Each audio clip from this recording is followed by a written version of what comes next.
نحمده ونصلي على رسوله الكريم أما بعد فإن خير الحديث كتاب الله وخير الهدي هدي محمد صلى الله عليه وسلم وشر الأمور محدثاتها وكل محدثة بدعة وكل بدعة ضلالة وكل ضلالة في النار صدق اللہ العظیم۔ میرے واجب الاحترام دوستو، بھائیو، بزرگو، السلام علیکم ورحمۃ اللہ وبرکاتہ۔ پیارے دوستو، میں امید کرتا ہوں کہ آپ حضرات جہاں بھی ہوں گے خیر خیریت سے ہوں گے، اور اللہ تبارک و تعالی سے دعا کرتا ہوں کہ اللہ تعالی میرے تمام مسلمان بھائیوں کو، بزرگوں کو اپنی حفظ و امان میں رکھے۔ پیارے دوستو، آج ایک نیا وظیفہ لے کر آپ حضرات کی خدمت میں حاضر ہوا ہوں۔ آج کا جو عمل ہے ان حضرات کے لیے ہے، ان بھائیوں کے لیے، ان بزرگوں کے لیے، ان ماؤں کے لیے ہے جو ہمیشہ اس بات کی شکایت کرتے ہیں کہ ہماری اولاد نافرمان ہے، اور اس اولاد سے، ان نوجوانوں سے میری گزارش ہے کہ خدارا اپنے والدین کی قدر کیا کریں، اپنے والدین کی نافرمانی نہ کیا کریں۔ جو آج ہم کریں گے اپنے ماں باپ کے ساتھ، کل کو ہماری اولاد بھی ہمارے ساتھ وہی کرے گی۔ تو پیارے دوستو، آج کا جو عمل ہے نافرمان اولاد کے لیے بھی آپ کر سکتے ہیں۔ وہ میری مائیں، میری بہنیں کر سکتی ہیں اس وظیفے کو، جن کی گھر میں بہویں نافرمان ہیں، بیٹیاں نافرمان ہیں، بیٹے نافرمان ہیں۔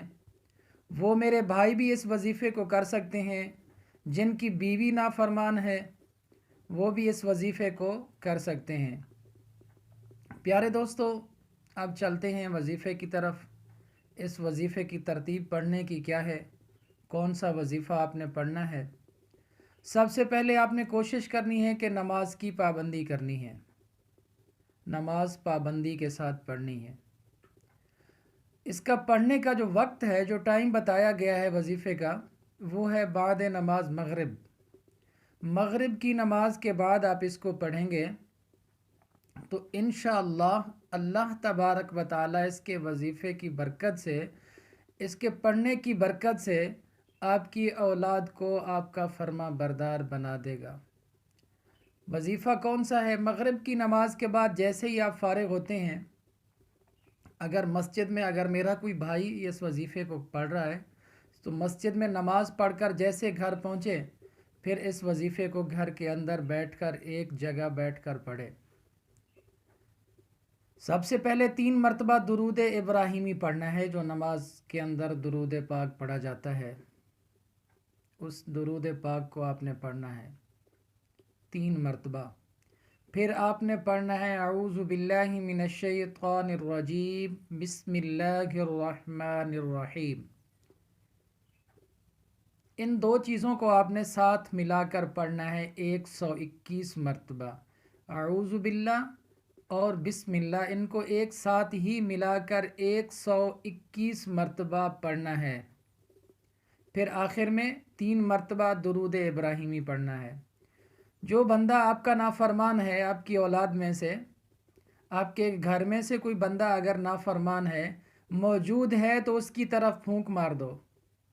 اگر موجود نہیں ہے تو اس کا تصور کر کے اس کے چہرے کے اوپر پھونک مار دو۔ ایک بار پھر وظیفے کی ترتیب غور سے سن لیجئے۔ مغرب کی نماز کے بعد اول و آخر 3 مرتبہ درود ابراہیمی پڑھنا ہے۔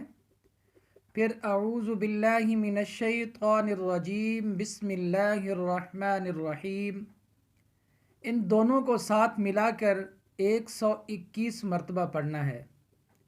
جو بندہ نافرمان ہے، وہ موجود ہے تو اس کے اوپر پھونک مار دیں، اس کی طرف اشارہ کر کے پھونک مار دیں۔ اگر وہ موجود نہیں ہے تو اس کا تصور کر کے آپ پھونک مار سکتے ہیں۔ اس وظیفے کو آپ نے 21 دن تک کرنا ہے بعد نماز مغرب، تو انشاءاللہ اللہ تبارک و تعالی آپ کی اولاد کو آپ کا فرما بردار بنا دے گی۔ پیارے دوستو، اللہ تبارک و تعالی سے دعا ہے کہ اللہ تعالی تمام مسلمانوں کی اولادوں کو ان کا فرما بردار بنا دے۔ پیارے دوستو، اللہ تبارک و تعالی سے دعا ہے کہ جتنا مسلمان پریشان حال ہیں، اللہ تعالیٰ ان تمام کی پریشانیوں کو دور فرمائے۔ اللہ تبارک و تعالیٰ سے دعا ہے کہ جتنا مسلمان اس دنیا سے رخصت ہو چکے ہیں، اللہ تعالیٰ ان تمام کی مغفرت فرمائے۔ اپنی دعاؤں میں یاد رکھنا۔ والسلام۔